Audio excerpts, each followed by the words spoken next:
Hi all friends, welcome to MTM political talk. Nilambur തിരഞ്ഞെടുപ്പിനെ കുറിച്ച് കുറെ അധികം വീഡിയോകൾ നമ്മൾ ചെയ്തല്ലോ. ഇപ്പോൾ കൊട്ടിക്കലാശവും അവസാനിച്ചിരിക്കുകയാണ്. കൊട്ടിക്കലാശത്തിൽ കാണുന്ന ജനക്കൂട്ടം വോട്ടാവില്ല എന്നത് എല്ലാ രാഷ്ട്രീയ പാർട്ടികൾക്കും അറിയാം. കാരണം ഉപതെരഞ്ഞെടുപ്പല്ലേ.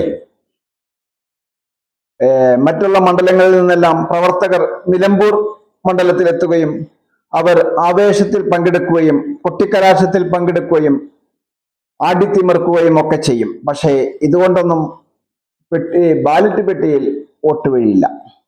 അത് എല്ലാവർക്കും അറിയാം. അതുകൊണ്ട് തന്നെ ഇതൊരു ആവേശം മാത്രമായി അതിനെ കാണേണ്ടതുള്ളൂ.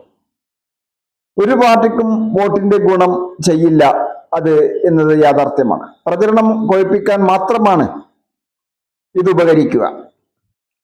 ഓരോ നഗരസഭയിലും ഒരു നഗരസഭയും 7 ഗ്രാമപഞ്ചായത്തും 263 പോളിംഗ് സ്റ്റേഷനുകളും 2,32,384 വോട്ടർമാരും ആണ് നിലമ്പൂർ മണ്ഡലത്തിലുള്ളത്. തീർത്തും ഒരു മലയോര ഗ്രാമമാണ് ഇത്. ഒരു മലയോര മണ്ഡലമാണ്.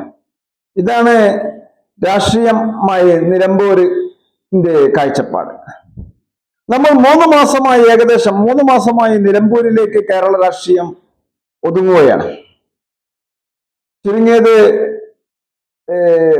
3 മാസം ഏകദേശം 3 മാസമായി നിലമ്പൂരിലാണ് നമ്മുടെ മുഴുവൻ രാഷ്ട്രീയം നിലമ്പൂർ മണ്ഡലത്തിലേക്ക് ഒതുങ്ങി നിൽക്കുകയാണ്.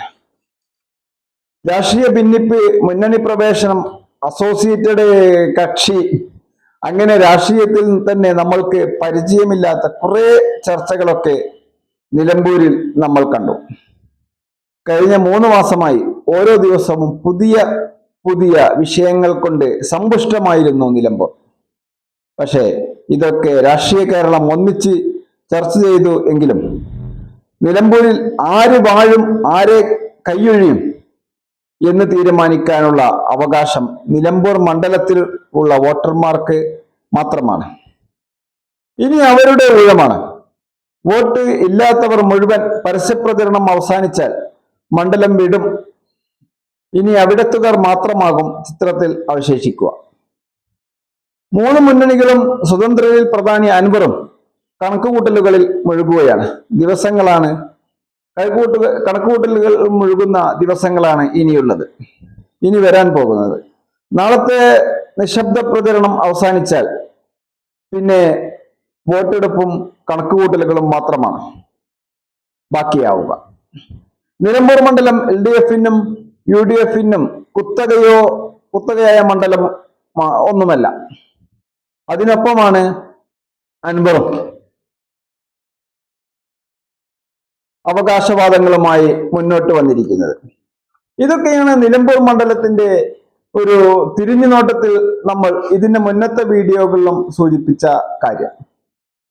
അത് തന്നെയാണ് ഇന്നും സൂചിപ്പിക്കാനുള്ളത്. കാരണം ആവേശോജ്ജലമായ കൊട്ടിക്കലാശമൊക്കെ നമ്മൾ കണ്ടു. നിലമ്പൂർ മണ്ഡലത്തിൽ എല്ലാ പാർട്ടികളും ആവേശത്തോടെ അത് കൊട്ടിക്കലാശം നടത്തുകയും ചെയ്തു. പക്ഷേ വോട്ടായി മാറുവാൻ ഇനിയുള്ള മണിക്കൂറുകൾ നിലമ്പൂർക്കാർക്ക് മാത്രമേ അതിന് സാധിക്കുകയുള്ളൂ. മറ്റുള്ളവരെല്ലാം ഇന്ന് നിശബ്ദ പ്രചരണം അവസാനിക്കുന്നതോടുകൂടി മണ്ഡലം വിടുകയാണ്. ഇതൊക്കെയാണ് നിലമ്പൂർ മണ്ഡലത്തിലെ ഇപ്പോഴത്തെ നമ്മുടെ വിശേഷങ്ങൾ. ഇനി നിശബ്ദ പ്രചരണമാണ് നാളെ. ആ നിശബ്ദ പ്രചരണം, മറ്റന്നാൾ വോട്ടെടുപ്പ്, ഇങ്ങനെയൊക്കെയാണ് നിലമ്പൂർ മണ്ഡലത്തിലെ സ്ഥിതിഗതികൾ.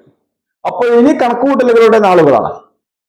ഇനി കൂട്ടലും കിഴിക്കലും, നാളത്തെ പ്രചരണത്തോടെ കൂട്ടലും കിഴിക്കലുകളും പിന്നെയാണ് വരാൻ പോകുന്നത്. കാരണം നാളെ നിശബ്ദ പ്രചരണമാണ്, മറ്റന്നാൾ വോട്ടെടുപ്പാണ്, പിന്നെ വോട്ടെണ്ണുന്നതിന് വേണ്ടിയുള്ള കാത്തിരിപ്പാണ്. ഇതൊക്കെയാണ് നിലമ്പൂർ മണ്ഡലത്തിലെ ഇപ്പോഴത്തെ രാഷ്ട്രീയ വിശേഷങ്ങൾ. വിവാദങ്ങൾക്ക് ഒട്ടും കുറവില്ലാത്ത ഒരു 3 മാസങ്ങളാണ് കടന്നുപോയത്. എല്ലാ മുന്നണികളും ഒന്നിക്കൊന്ന് വെവ്വേറെ എന്ന് വേണമെങ്കിൽ പറയാം. അത്രയും വിവാദങ്ങൾ ഒന്നും ഒരാൾക്കും ഒരു പാർട്ടിക്കും ഒരു മുന്നണിക്കും കുറവുണ്ടായിട്ടില്ല. ഇതൊക്കെയാണ് നിലമ്പൂർ മണ്ഡലത്തിലെ ഇപ്പോഴത്തെ രാഷ്ട്രീയ സമവാക്യങ്ങൾ, വിശേഷങ്ങൾ.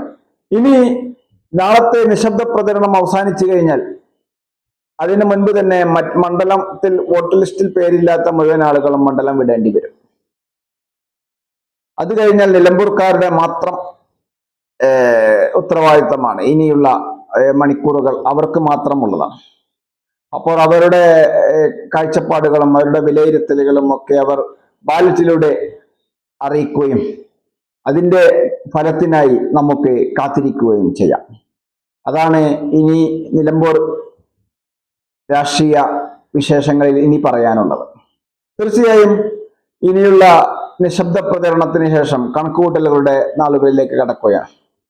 നമുക്കും അത് കാത്തിരിക്കാം. തീർച്ചയായും ഈ വീഡിയോ നിങ്ങൾ മുഴുവനായും വീക്ഷിച്ചതിന് നന്ദി. താങ്കൾ ഈ ചാനൽ ഇതുവരെ സബ്സ്ക്രൈബ് ചെയ്തില്ലെങ്കിൽ സബ്സ്ക്രൈബ് ചെയ്യുവാനും അഭിപ്രായ നിർദ്ദേശങ്ങൾ എന്താണെങ്കിലും അത് കമന്റ് ബോക്സിൽ രേഖപ്പെടുത്തുവാനും ലൈക്ക് ചെയ്യുവാനും ഓർപ്പിക്കുകയാണ്.